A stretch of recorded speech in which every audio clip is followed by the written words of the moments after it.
Hello! So it is 100 degrees here, but it feels like 115.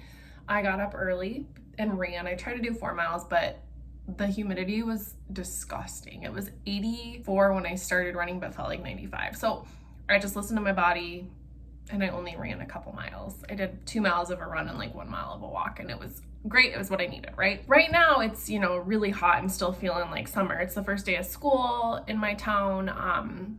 In Iowa, schools don't start until after the Iowa State Fair is over. It's like a state law. It is what it is. I am going to start a series in which I read new release witchy books that are coming out this fall. So I think I'm going to start with Big Little Spells, which is the second book in a trilogy of a series.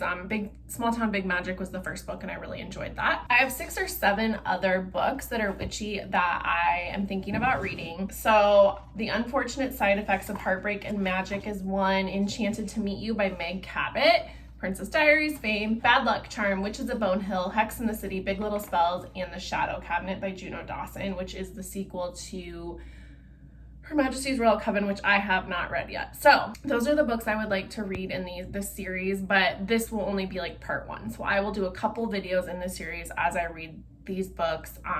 It's still August, so this will go up probably in the first week of October is my goal. You'll get a series of these. So there will be a few videos of me reading these books. All right, so for this video, I am going to focus on 3 books. So the very first book I am going to read is going to be Big Little Spells. And that one is, if I can find it on my NetGalley. Okay, so Big Little Spells is by Hazel Beck. And of course my internet connection is being real silly right now. So this is the second book in this series, and I loved the first one so much. It takes place in the small town of St. Cyprian, and this kind of follows these like coven, and magic is out and about in this, but this one is Rebecca Wild was 18 when she left St. Cyprian, officially stripped of her magic and banished from her home. 10 years later, she's forced to return to the Joywood Coven, who preside not over her hometown, but the whole magical world. She's happily reunited with her sister friends, but the implications of her return are darker and more dangerous than she could have imagined. Runs into this immortal. His name is Nicholas Frost. He lives in this like creepy house on the hill, and they allude to it in the first book, just that they have a dynamic, right? It's a romance. It's a witchy romance. So this book is going to explore that relationship. I guess he's going to tutor her in magic, but I just really liked this book. I liked the first one. So the first one really, really reminded me of a magical Gilmore Girls, and just the vibes of the town, how close-knit they were, the silliness. So that's the first one I want to read. And then the next book I want to read in this series of this video will be, if I can find it, The Unfortunate Side Effects of Heartbreak and Magic. And I kept seeing this author on my Reels page on Instagram. Her name's Brianne Randall. And this one is touted as for fans of practical magic and Gilmore Girls. The Unfortunate Side Effects of Heartbreak and Magic is a debut novel that explores the shields we build around our hearts to retain our own magic. It's also been hyped or comped to Particular Sadness of Lemon Cake and The Very Secret Society of Irregular Witches. So those are all books that I've enjoyed and things I like. So that's the second one I want to read in the series. And then the third one I want to read in the series is Enchanted to Meet You by Meg Cabot. And this is a witchy rom-com from Meg Cabot about a plus-size witch who must team up with a handsome stranger to help protect her village from the otherworldly force, but will she be able to protect her heart? So these are definitely all like romance vibes. I think all of them that I've gotten from NetGalley this year are that, but then I do have some other books that are more physical copies that I would also like to read in the series. Some are from Book of the Month. So all of October, you're gonna see like witchy reading content, and that's gonna be really fun. Happy reading, everybody! Okay, so I had every intention of vlogging this book. I read Big Little Spells in one day. I have no regrets. It was exactly what I needed. I've had a really heavy week personally, and so I just needed to get lost in a magical romance, and it was so perfect. So this is book 2 in the Witch Lore series, and this book is following Rebecca and Nicholas, who's the immortal. And this series is about a town in Missouri called St. Cyprian, and kind of it's the center of witch kind. These 2 sisters were spelldom, which means their powers were taken from them in high school during like a prom coming of age witch thing. And 10 years later, their powers come back and they realize that maybe the governing body of this town, this witch coven, is not actually like up to any good. So they, in the first book, the sister Emerson, she fights like this flood. And then in this book, Rebecca is a diviner, so she can like see things, but she basically is tasked with passing this really hard test, which ultimately could lead to her death. And she has always had this connection to this immortal who lives in town, an immortal witch named Nicholas Frost. And their romance, like, he is an immortal and he helped her in high school with her powers. Obviously in high school, that's not an appropriate relationship. But now 10 years later, they find out that there's like a prophecy and just all these things that are happening in this town, and they collide. This is pretty closed door for a romance. I mean, it alludes to stuff, but you don't see it. So if you like closed door romances, I personally would have preferred more. It's very closed door. The romance is there, but like a lot of the storyline is the plot with what this coven is doing to fight the bad that is coming. Really great found family components. I think it's a really, really great world building. I think there will be at least 3 books. I'm hoping for 4. The next book is set up to be Elowen and Xander's book, which I'm very excited for. But if you just like, they're pretty thick books. I actually want to own them physically because I just really do like them. They're like Gilmore Girls, small town vibe, witchy romance. So that's the first book I finished on this one. I will hopefully do another better job of updating you as I read the other ones, but no promises, because with romances, I can get sucked in and read them in a day and it's not worth vlogging because I'll just get too sucked into them. Anyways, that's Big Little Spells by Hazel Beck. I loved it.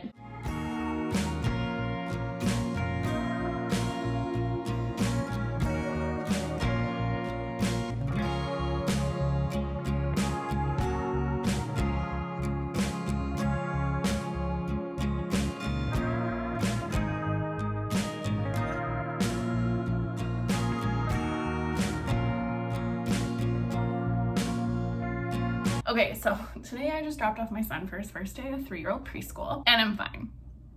I'm not though, like he's just my baby. He's my only child, and I was really fine with it. And then the teacher posted pictures and like seeing him interact and stuff, it got my mom heart going. So he's in like he's in daycare during the school year, and then he stays home with my husband during the summer because my husband's a teacher. Our daycare only takes teacher kids, and I work from home. So it's just, we're in a transition, and like, it's just something that all parents go through, and I wasn't expecting to be as emotional as I was, but now here I am. So, but I just wanted to give an update on what I've been reading. So I am still working through my first round of books for this vlog series. So I'm not going to talk about, like, I think I'm gonna have 3 videos for this series when push comes to shove, but this is only the first video, so that could change. So right now, the next book in the series that I'm starting is Enchanted to Meet You by Meg Cabot.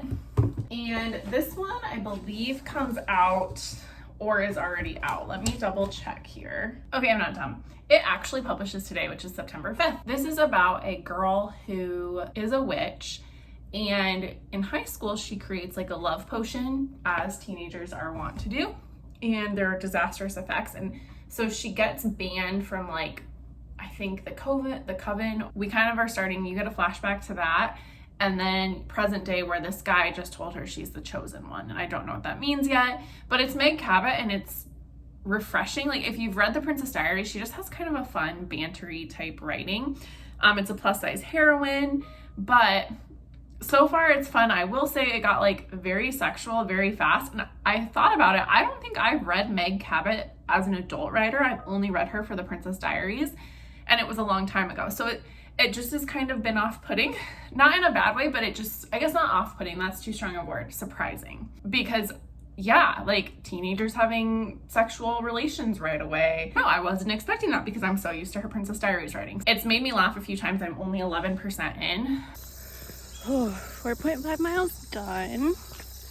And I'm gonna look crazy talking to myself here, but hopefully nobody's around. So on my run, I listened to a little bit of Enchanted to Meet You by Meg Cabot, and I'm liking it, but not as much as I liked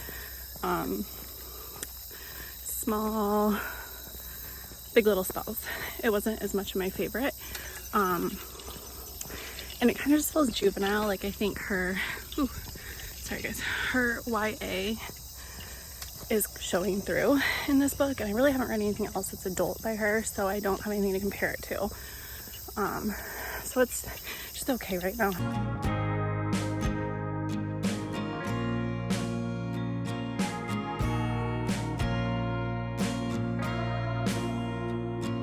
Hello.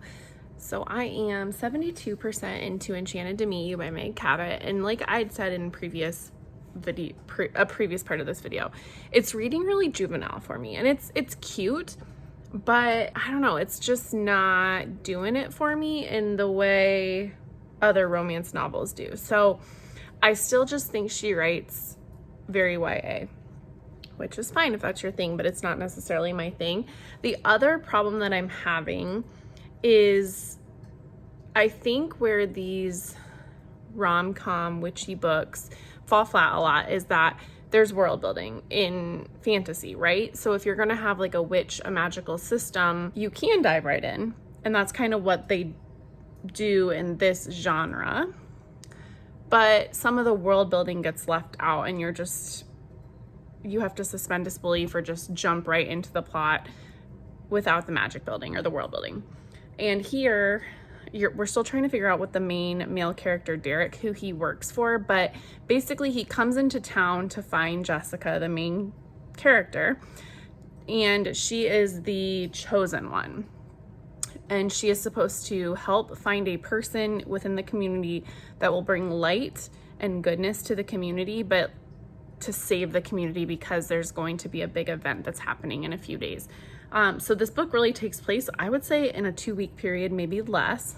So there's one thing going against it for me, because we are now 2 days from the main event. So maybe these main characters have known each other for a week and they're already sleeping with each other. They're already like falling for each other. It's just more suspension of disbelief than I would prefer in any sort of book. So I'm gonna finish this today for sure because I want to be done with it and I want to read my next one for this video series. It's a 3-star right now, maybe. I'm like reading it to get done with it versus reading it because I'm really enjoying it. And that's not the way to live your life, fellow readers, right? So, did find a cute ASMR room though. This will go up in October. It's September. My son is sick today with a stomach bug, and so I'm reading in the basement right now, hoping that when he wakes up from his nap, he's feeling a lot better and that I don't need to do any more cleaning for the day because I feel like we've cleaned a lot today and reacted to a lot of things. Parents of the world, caregivers of the world, unite. Hi, friends. Let's see here. Let's get better lighting. That's too bright. You're gonna see me through my plants. Oh well. Okay, so I finished Enchanted to Meet You. 2.75 out of 5 stars. It was cute, but felt very YA for me and wasn't necessarily my favorite book I've ever read. Like, I won't remember anything about it in 2 weeks probably. So it read YA. Things were very convenient. There was a lot of plot packed into this book without enough explanation for it to really sell itself. The romance was ridiculous.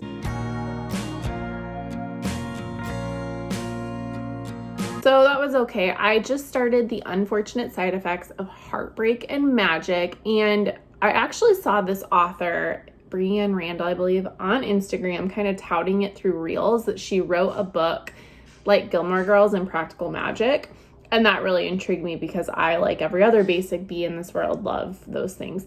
But I will say it's not like spot on for both of those, which makes sense, but it's still good. It's cute. The main character, Sadie, she has 4 curses that were like prophesied to her, and if these 4 things happen, she could lose her magic. And so she's had 2 of them happen already, and her long lost boyfriend that she loved, but like they broke up, heartbreak from the past, just shows up into town.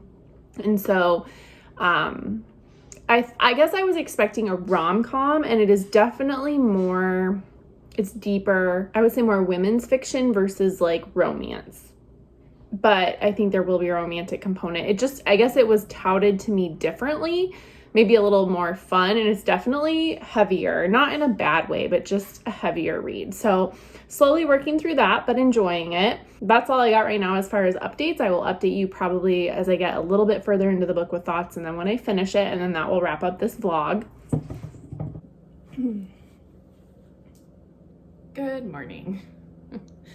So this is the last video in my first vlog of Witchy Reads. I finished The Unfortunate Side Effects of Heartbreak and Magic, and I really, really liked it.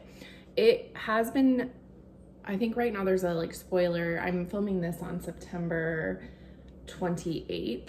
So I'm pretty sure it's gonna be in Book of the Month, but I don't know if it's an add-on or one of the main picks. And if you're looking for the fall vibes, community, found family, and family, a book that really looks at grief really beautifully, which I guess has become a thing for me after being on Gwen's live show on the 24th. I've just realized I really love books with grief as a storyline.